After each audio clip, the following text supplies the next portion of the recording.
தோட்டத்தை நோக்கி போய் கொண்டிருக்கிறேன். வாங்க போய் பார்ப்போம் எப்படி இருக்குண்டு. வணக்கம், நான் உங்கள் கரண் ஃப்ரான்ஸ்லேருந்து. இன்றைக்கு தோட்டத்துக்கு வந்திருக்கேன். பின்னேரம் வந்திருக்கேன். சொன்னால் கொஞ்சம் வெயில் இருக்கிறதுனால கொஞ்சம் காஞ்சி போய் கிடக்கு. இப்போ ஆரம்பம் தானே, இப்போ கொஞ்சம் தண்ணி ஊற்றினா தான் நல்லது. தண்ணி ஊற்றிட்டு கொஞ்சம் எருவும் கொண்டு வந்து போடணும். இப்போ பார்த்தீங்கன்னு சொன்னால் பாருங்கள், எங்களோட உருளைக்கிழங்கு இப்போ வெளியில் வந்தோண்டே இருக்குது. என்ன சொன்னால் இப்போ அந்த வெயில் ஓரளவு வந்துருச்சு தானே, அப்போ இப்போ கொஞ்சம் கொஞ்சமாக வெளியில் வந்துடும்.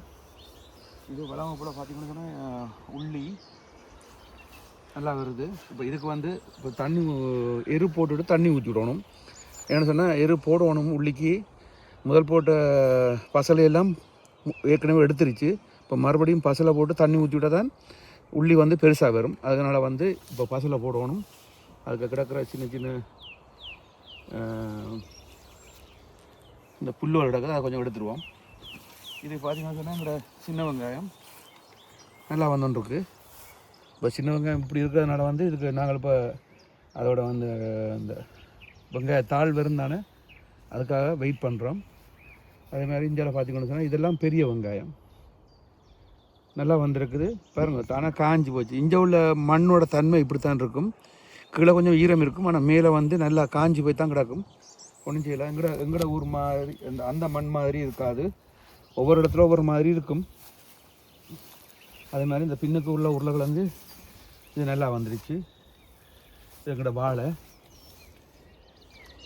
குளிரில் பட்டு பயிர்ன்றது இப்போ நல்லா வருது. அப்புறம் கொஞ்சம் ஒதுக்கி விடணும். அண்டையை கொஞ்சம் பின்னுக்கு ஒதுக்கி போட்டேன். மறுபடியும் அப்புறம் ஒதுக்குவோம். இப்போ போயிட்டு தண்ணி எடுத்துகிட்டு வருவோம்.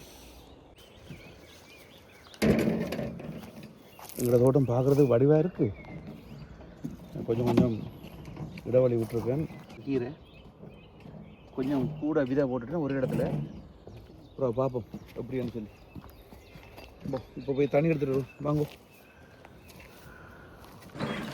அந்த கூட விட்டுருந்தாங்க.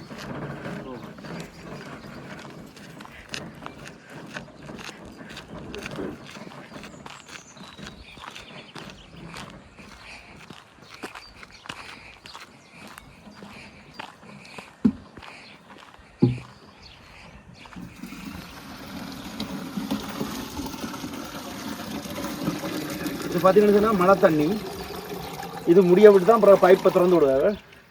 இப்போ இருக்கிற மழை தண்ணி எல்லாத்தையும் எடுத்துருவோம். இப்போ வெயில் கொஞ்சம் கூட இருக்கிறதுனால இது கடை ரெண்டு முடிஞ்சிடும்.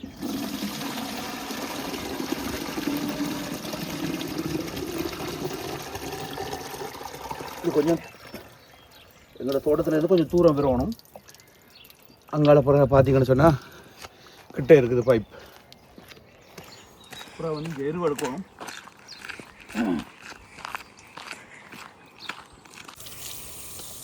இது பார்த்தீங்கன்னு சொன்னால் அந்த கேரட் பீட்ரூட் போட்டது தானே முளை வந்தோன்னு இருக்குது.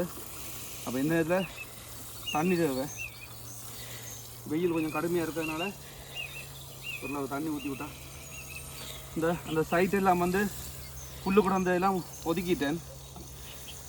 ஏன்னா அந்த ஓரத்தில் சின்ன நேரம் பாவக்காய் பாவல் அது இல்லாட்டி கொடி அதில் படற மாதிரி அந்த பக்கம் செய்ய போகிறேன்.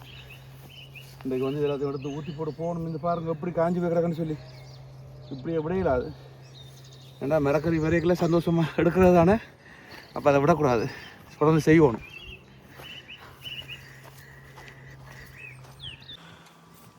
இதை பிச்சு உடைச்சி வச்சிருக்குது அந்த கம்பியை.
பெய்திச்சான்னு சொன்னால் இந்த புல்லுகள் பிடுங்குறதுக்கு சுலபமாக இருக்கும்.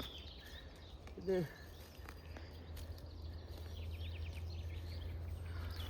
இப்போ வந்து இந்த எருவை போட்டுட்டு தண்ணி ஊற்றுவோமா, தண்ணியை ஊற்றி போட்டு எருவை போடுவோமா? இன்னும் தண்ணியை ஊற்றி போட்டு எருவை போடுவோம். இந்த மாதிரி கொஞ்சம் நினைச்சி போட்டு மேலே எருவை போட்டு விட்டா கீழே வந்து ஈரத்தன்மை இருக்கும். இந்த வெயிலுக்கு எவ்வளோ ஊற்றினாலும் கட்டுப்படியாக ஈரமாக்குவோம். கொஞ்சம் ஈரமாக்கினா உருளைக்கிழங்கு தேவையில்லை. உருளைக்கிழங்கு முந்தினா தான் ஊற்றினது. அது கீழே ஈரம் இருக்கிறதுனால இந்த வெங்காயம் அதில் தான் ஊற்றுவோம்.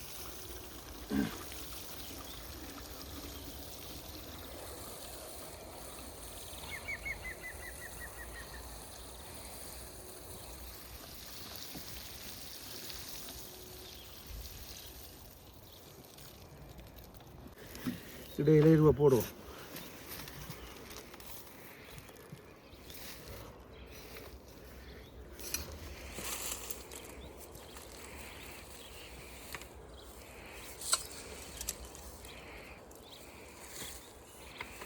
புள்ளி காட்டினவா அதுக்கு ஏன்னா ஏற்கனவே அந்த இருக்கிற பசலையா அது உள்ளே எடுத்துருமா? அப்போ திருப்பி போட்டு விட்டா இது மாசக்கணக்கு போய் தண்ணி ஊற்ற உள்ளே எடுத்துருமா? மழை பெய்யக்குள்ள எடுத்துருமா? அப்போ சரி, ஓகே.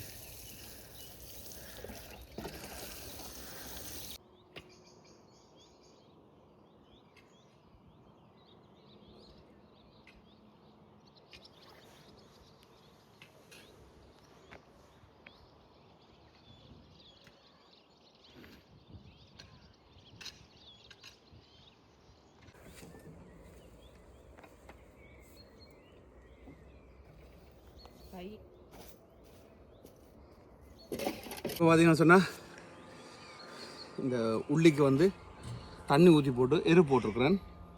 இது வந்து அந்த இலகுல மக்கி போயிருக்கிறது தானே, அதுதான் போட்டிருக்கிறேன். அப்புறம் மேலே தண்ணி ஊற்றிக்கிற வந்து அந்த ஈரத்தன்மை உள்ளே இருக்கும். மற்ற பசலையும் மெதுவாக அது கிடைக்கும். என்ன சொன்னால் உள்ளி இனி விளையிற டைம் இன்னொரு 2-3 மாதத்தில், இன்னொரு 3 மாதத்தில் உள்ளி விளைஞ்சிடும். அப்போ அதுக்காக இந்த மாதிரி போட்டு விட்டால் நல்லது தானே. மற்றது இங்கே வெங்காயத்துக்கெல்லாம் கீழே வந்து ஈரம் இருக்கிறதுனால மேலே வந்து தண்ணி ஊற்றிருக்கிறேன் ஓரளவு. மற்றது உருளைக்கிழங்குக்கு வந்து பெருசாக தண்ணி ஊற்ற தேவையில்லை. ஏன்னா முந்தின நாள் வந்து தண்ணி ஊற்றினான். இன்றைக்கு இவ்வளவு தான். ஏன்னு சொன்னால் எரு போட்டு தண்ணி ஊற்றி இன்றைக்கு வீட்டிலேருந்து மனைவியும் மகளும் வந்ததுனால கொஞ்சம் வேலை வந்து கூடுதலாக செய்யக்கூடியதாக இருந்தது. அந்த பக்கமும் முன்னுக்கு வந்து பாருங்கள், அது வந்து அந்த சைடில் வந்து அன்றைக்கு புல்லெல்லாம் எடுத்து போட்டு கொத்தி விட்டுனான். அதுக்கு வந்து இன்றைக்கு எருவெல்லாம் போட்டுட்டேன். இப்போ இந்த மாதிரி போட்டு விடைக்கில் வந்து அப்புறம் அந்த பக்கம் சைடில் வந்து வேறு என்ன சொன்னால் இடம் 50 மேக்கர் தானே இருக்கிற இடத்துல ஏதாவது வைக்கணும். கத்தரி பார்ப்போம், கத்தரிக்காய், மற்றது குடமிளகாய், அந்த மாதிரி மற்றது சுக்குனி வந்து நீளமானது அதெல்லாம் வைக்கணும். இனித்தான் அது வாங்கி வைக்கணும். என்ன சொன்னால் இப்போ இந்த மாத கடைசி வரைக்கும் கொஞ்சம் பொறுமையாக செய்யணும். மற்ற மிளகாய் விதை வீட்டை போட்டுருக்குறேன், அதையும் கொண்டு வந்து என்னை நடவணும். அதெல்லாம் இந்த மாத கடைசியில் தான். ஏன்னா இந்த இடத்துல நான் அதை நடப்போகிறேன். இப்போ வந்து பாருங்கள் காஞ்சி போய் கிடக்கு. ஆனால் கொத்தினா நல்லா வரும். என்ன இருக்கா அப்புறம் வந்துட்டு இது இன்னும் கொஞ்சம் எரு போட்டுட்டு கொத்தி போட்டு அப்புறம் மிளகாய் நடப்போகிறோம். வேறு என்ன, இவ்வளோதான் இன்றைக்கு. இனி தொடர்ந்து வீடியோக்கள் வரும் பாருங்கோ. வேறு என்ன, சந்தோஷம். அடுத்த வீடியோ சந்திப்போம். பாய். பிடிச்சிருந்தா சப்ஸ்கிரைப் பண்ணுங்க, லைக் பண்ணுங்க. ஓகே, உங்களோட மெசேஜ் அதாவது வந்து நீங்கள் என்ன சொல்ல விரும்புகிறீங்களோ, ஏதாவது புதுசாக ஏதாவது உங்களுக்கு ஐடியா இருந்தால் சொல்லுங்கள். அதுக்கு ஏற்ற மாதிரி நாங்களும் மாற்றி செய்யலாம். சந்திப்போம். பாய்.